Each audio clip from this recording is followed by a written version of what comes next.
Soon afterwards, he went about through cities and villages, preaching and bringing the good news of God's kingdom. With him were the 12, and certain women who had been healed of evil spirits and infirmities.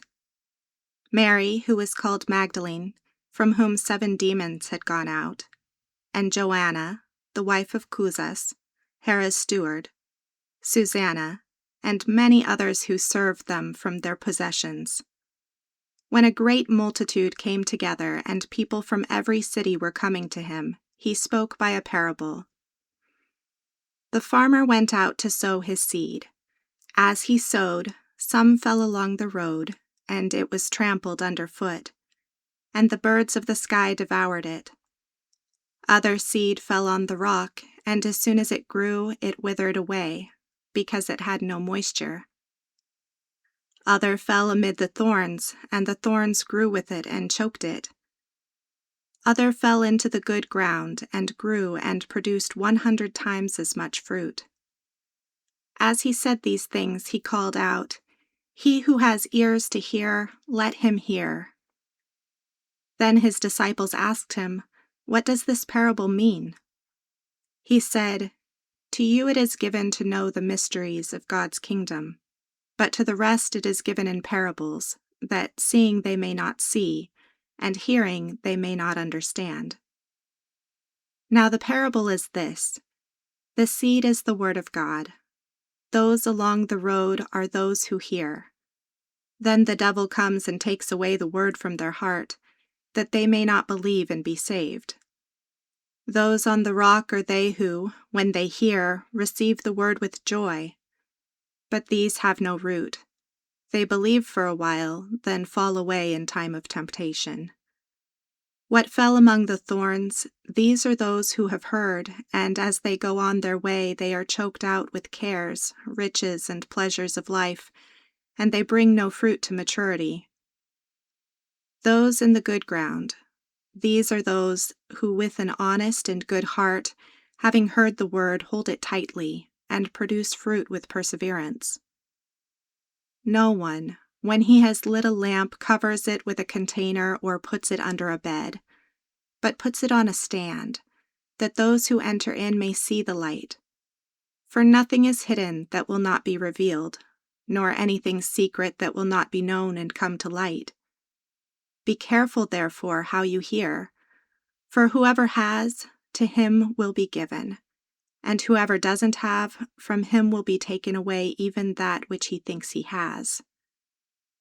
His mother and brothers came to him, and they could not come near him for the crowd. Some people told him, "Your mother and your brothers stand outside, desiring to see you." But he answered them, "My mother and my brothers are these who hear the word of God and do it." Now on one of those days he entered into a boat, himself and his disciples, and he said to them, "Let's go over to the other side of the lake." So they launched out. But as they sailed, he fell asleep. A windstorm came down on the lake, and they were taking on dangerous amounts of water. They came to him and awoke him, saying, "Master, Master, we are dying." He awoke and rebuked the wind and the raging of the water. Then they ceased, and it was calm. He said to them, "Where is your faith?" Being afraid, they marveled, saying to one another, "Who is this, then, that he commands even the winds and the water, and they obey him?"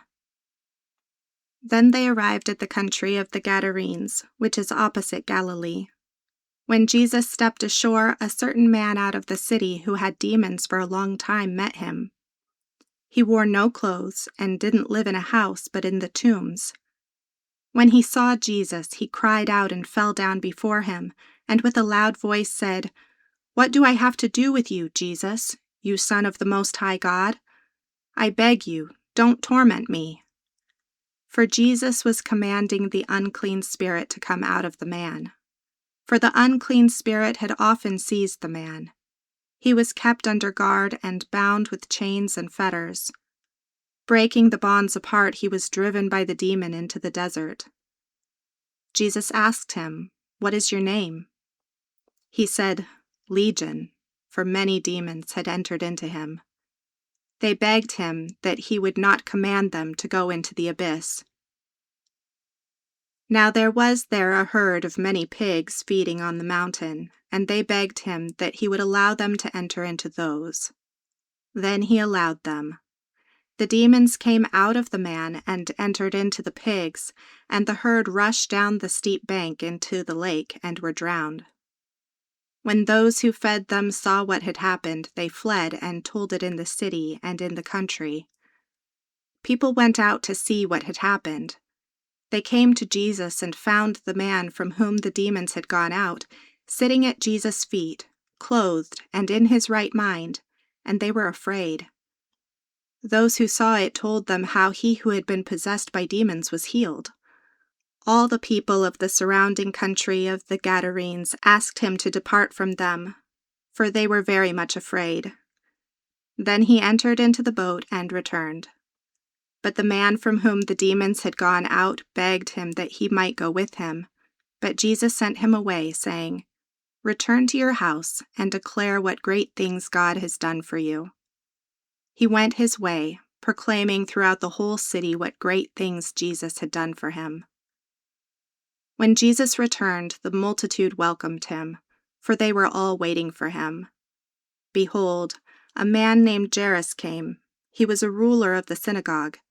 He fell down at Jesus' feet and begged him to come into his house, for he had an only-born daughter, about 12 years of age, and she was dying. But as he went, the multitudes pressed against him. A woman who had a flow of blood for 12 years, who had spent all her living on physicians and could not be healed by any, came behind him and touched the fringe of his cloak. Immediately the flow of her blood stopped. Jesus said, "Who touched me?" When all denied it, Peter and those with him said, "Master, the multitudes press and jostle you, and you say, 'Who touched me?'" But Jesus said, "Someone did touch me, for I perceive that power has gone out from me." When the woman saw that she was not hidden, she came trembling, and falling down before him, declared to him in the presence of all the people the reason why she had touched him, and how she was healed immediately. He said to her, "Daughter, cheer up. Your faith has made you well. Go in peace." While he still spoke, one from the ruler of the synagogue's house came, saying to him, "Your daughter is dead. Don't trouble the teacher." But Jesus, hearing it, answered him, "Don't be afraid. Only believe, and she will be healed." When he came to the house, he didn't allow anyone to enter in, except Peter, John, James, the father of the child, and her mother. All were weeping and mourning her, but he said, "Don't weep. She isn't dead, but sleeping." They were ridiculing him, knowing that she was dead. But he put them all outside, and taking her by the hand, he called, saying, "Child, arise." Her spirit returned, and she rose up immediately. He commanded that something be given to her to eat. Her parents were amazed, but he commanded them to tell no one what had been done.